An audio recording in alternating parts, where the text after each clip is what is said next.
After the count of 3, you'll be told a story.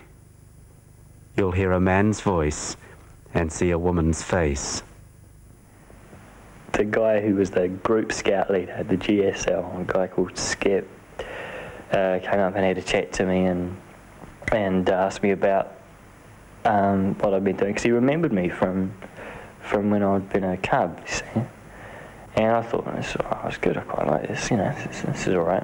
He was a kind of raggedy old, not raggedy, he was old compared to everybody else, like he was in his 50s, and short and bald and kind of hawk-like, and but very, very smart and also very challenging. And the Thursday night, the whole district would go swimming at the pool. They take over the pool. The pool would be full of scouts, you know.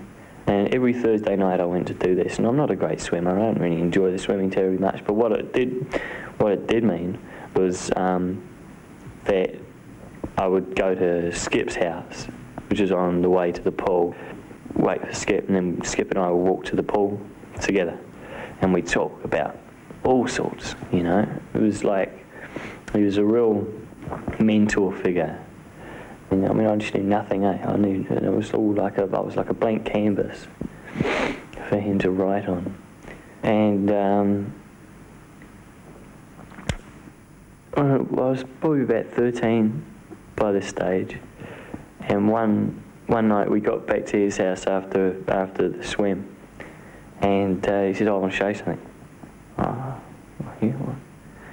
And I remember he'd been one of the first people to get a video, and he'd got a Sony C7 beta video, right, because he was a Sony nut. He liked his gadgets and he liked his thing, and he had this Sony thing, and he put this tape in, push play, and it was this naked woman on the screen, and she turned around and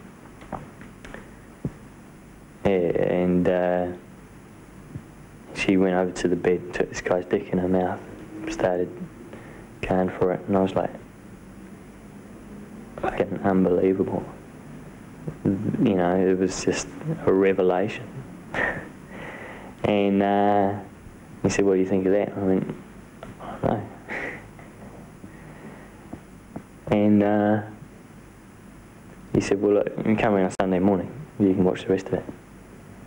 I went, oh yeah? All right. So I went home feeling quite strange, you know, and went back on Sunday morning and watched it. And I thought, oh, it's quite, I mean, yeah, I didn't know what to make of it, really. And at this time we were preparing for a private trip, and I was going to share a tent with him, just his 2-man tent, and there'd be 3 guys in the tent next door. So we hung about for a day, and late that afternoon, I mean, if you know you're not going anywhere, you don't get out of your sleeping bag, and you just you sit and read, or you talk, and occasionally, if you felt like it, you know, you'd go over to the next tent and see them and play a game of chess or something. But he said, oh, I want to show you something. I said, oh, right. He went into the top of his rucksack and he pulled out this leaflet that he said he got sent in the mail. He said that, I don't know, he said that it was like junk mail. Anyway, it was like an advertising pamphlet for various pieces of Scandinavian pornography. And tiny pictures, like fucking tiny. You really had to fucking look quite hard, you know. And he said, you know, you want to look at that? And I said, oh yeah. And he said, oh, you got to do it in front of me. And I said, what? Do what? And he said, yeah, you got to. That's the bargain, you know. And he said to me, he said, don't worry about it, you know, like, Donk's done it, you know, and Donk was the older guy, the leader, who's in the other tent, you know, like, and he'd done exactly the same. He'd come up through the ranks, you know, as a boy, through the Cubs, through to the Scouts, and was now a leader, you know. And I thought, well, I still don't know quite cotton on to what he meant. And he said, have you ever wanked before? I said, no, I haven't. He said, I'll show you. You know, and so he basically masturbated me to ejaculation, and it was the first time that it ever happened. And that was fairly revelationary as well.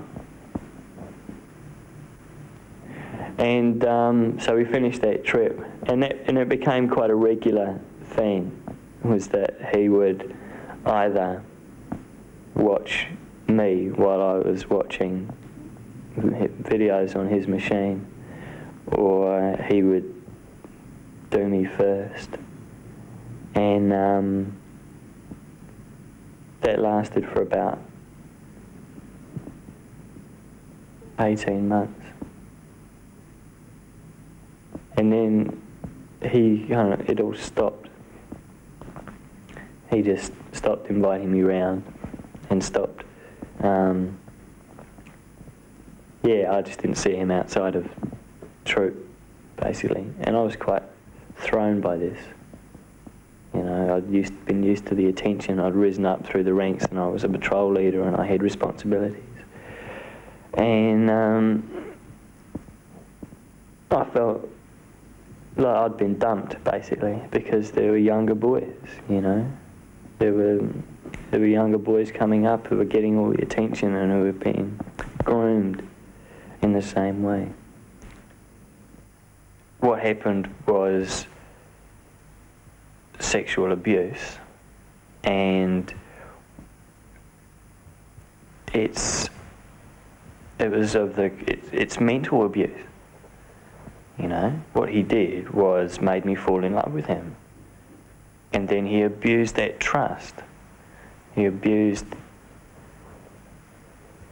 But it's like, if people would ask me, well, how do you feel about him now? You know, I'd go, well, I hate him, but I love him, because I haven't got over that.